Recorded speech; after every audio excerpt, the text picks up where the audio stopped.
Good morning students, welcome back to simply tutor classes. आज हम अपनी सेकंड यूनिट स्टार्ट करेंगे रिसर्च मेथोडोलॉजी में। सेकंड यूनिट हमारी टू पार्ट्स में डिवाइडेड है। एक चैप्टर बनता है हमारा रिसर्च डिज़ाइन का और दूसरा हमारा चैप्टर बनता है स्केलिंग पर। तो सबसे पहले हम रिसर्च डिज़ाइन चैप्टर स्टार्ट करेंगे। बहुत लेंथी चैप्टर है तो धीरे धीरे हम ख़त्म करेंगे। आज हम सिर्फ इंट्रोडक्शन पढ़ेंगे रिसर्च डिज़ाइन की। तो चलें बढ़ें टॉपिक की साइड। चलो सबसे पहले हम ये जानते हैं कि रिसर्च डिज़ाइन होता क्या है। रिसर्च डिज़ाइन मतलब हम क्या कर रहे हैं, हम कोई रिसर्च करने जा रहे हैं, हमारे पास एक प्रॉब्लम है जिसका सॉल्यूशन हमने ढूंढना है। तो उसके लिए हमें एक प्लान बनाना पड़ेगा कि कौन सा काम कैसे करना है, कब करना है, कौन करेगा, कहाँ कहाँ से सोर्सेज होंगे डाटा कलेक्शन के, वो सारी रोड मैप हमें रेडी करना पड़ेगा। तो उसी रोड मैप को हम क्या बोलते हैं, रिसर्च डिज़ाइन। देखिए यही लिखा हुआ है, research design is a plan, structure and strategy to investigation. Investigation करने के लिए बनाया गया प्लान, स्ट्रक्चर और स्ट्रेटजी जो कि किस चीज़ से कंसर्न है, concern so as to obtain answers to research question. जो हमारे रिसर्च क्वेश्चन है उनके आंसर हमें मिल सके। कैसे रिसर्च क्वेश्चन होते हैं कि रिसर्च कैसे करनी है, डाटा कहाँ से कलेक्ट करना है, कौन सा मेथड यूज़ करना है डाटा को एनालाइज करने के लिए, हमने कौन सा टूल यूज़ करना है सैम्पलिंग के लिए, रिपोर्ट हमने कैसे बनानी है, उन सारे क्वेश्चन के आंसर हमें रिसर्च डिज़ाइन से मिलेंगे। रिसर्च डिज़ाइन को हम एक फ्रेमवर्क भी बोल सकते हैं, एक ब्लूप्रिंट बोल सकते हैं रिसर्च प्रोजेक्ट को कंप्लीट करने के लिए। रिसर्च डिज़ाइन जो होता है रिसर्च को करने के लिए एक बेस का काम करता है, एक फाउंडेशन ले करता है। क्योंकि जब हमारे पास एक स्ट्रक्चर रेडी होगा, एक प्लान रेडी होगा, तो हमारा जो रिसर्च वर्क है वो इजीली और स्मूथली काम करेगा। क्लियर इतना?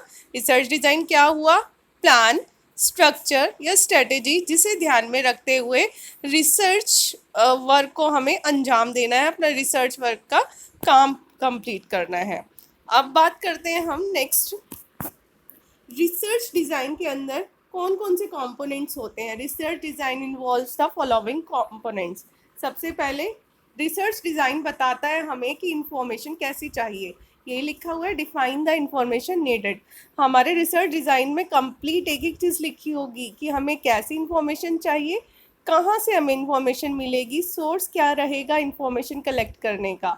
सेकंड, हमने कौन सा टूल यूज़ करना है रिसर्च डिज़ाइन का। तीन तरह की रिसर्च डिज़ाइन होते हैं, exploratory research design, descriptive research design and causal research design. Detail में हम इसी चैप्टर में आगे पढ़ेंगे कि ये पर्टिकुलर रिसर्च डिज़ाइन क्या बता रहा है।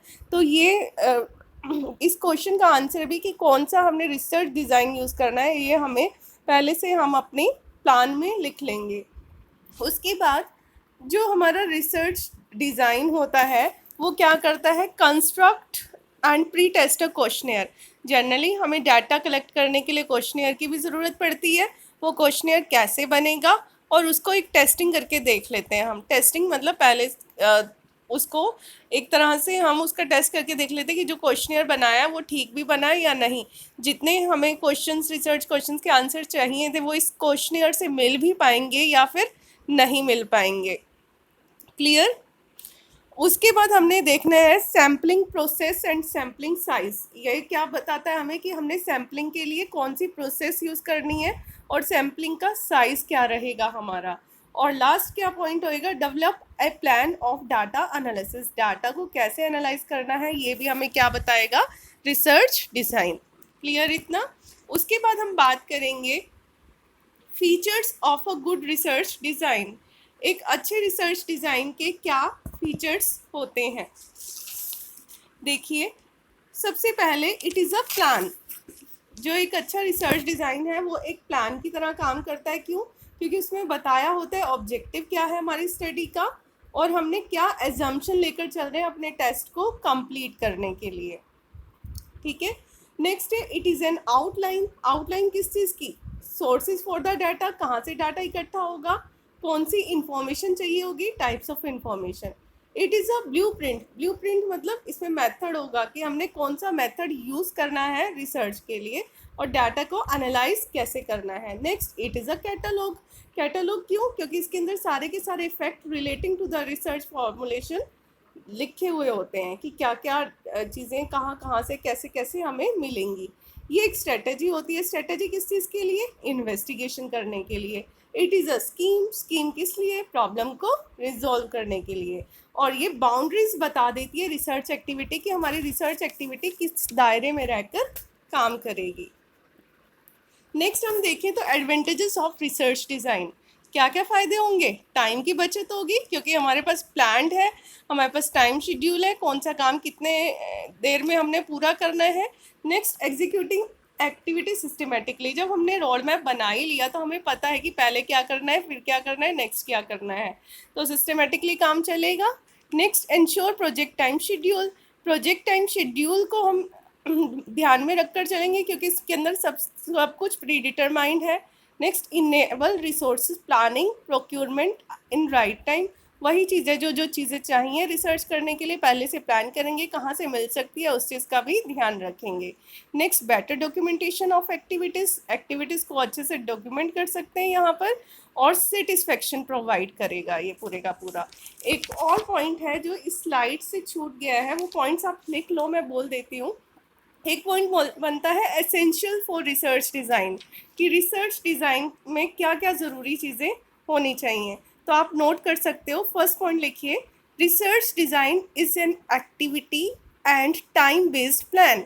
ये एक एक्टिविटी है, टाइम बेस्ड प्लान है। क्यों? क्योंकि इसके अंदर पहले से हर काम का टाइम शेड्यूल डिटरमाइन होता है। सेकेंड पॉइंट लिखिए, time based plan is formulated on the basis of research questions।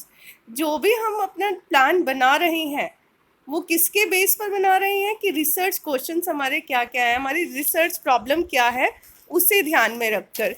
आप नेक्स्ट पॉइंट भी लिखो। Third point, it is a guide for selecting sources and type of information. हमें पता चलता है रिसर्च डिज़ाइन के थ्रू कि हमें कैसी इंफॉर्मेशन चाहिए और वो इंफॉर्मेशन कहाँ से मिलेगी।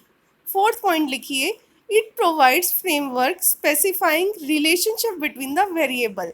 जो हमारा रिसर्च डिज़ाइन है एक ऐसा ब्लूप्रिंट है जो दो वेरिएबल्स के बीच की रिलेशनशिप स्पेसिफाई करता है, जिसमें डिपेंडेंट वेरिएबल इंडिपेंडेंट वेरिएबल के बीच रिलेशन बताया होता है। लास्ट पॉइंट लिखिए, research design is a process for outline every activity.